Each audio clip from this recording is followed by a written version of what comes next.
Ici, on cherche à savoir qu'est-ce que ça vaut 60 de 50. Ça veut dire qu'on ne veut pas la moitié de 50, sinon on aurait voulu 50 de 50. On veut un petit peu plus que la moitié. Ça veut dire que la réponse, on peut s'attendre à ce que ça soit un petit peu plus que 25 parce que c'est un petit peu plus que la moitié de 50. Donc, il y a plein de façons de faire ça. Je vais le faire avec la méthode avec une fraction.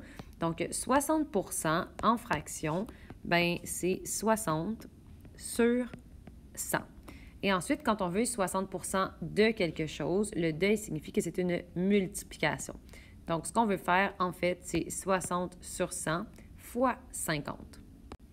Donc, on est dans une multiplication de fractions ordinaire. Le 50, il n'y a pas de dénominateur. Ça veut dire qu'il est sur 1.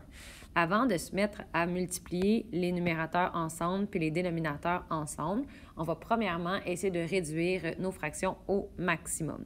Donc, premièrement, 60 sur 100, ça se réduit.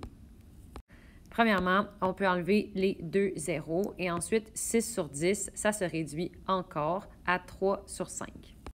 Ensuite de ça, le 50 se réduit avec le 5 puisque les deux se divisent par 5.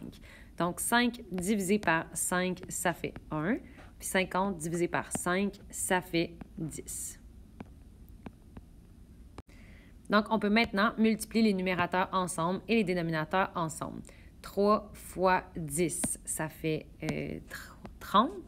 Puis 1 fois 1, bien, ça fait 1. Est-ce que je vais écrire 30 sur 1? Non, ça ne sert à rien. Donc, je vais seulement répondre 30.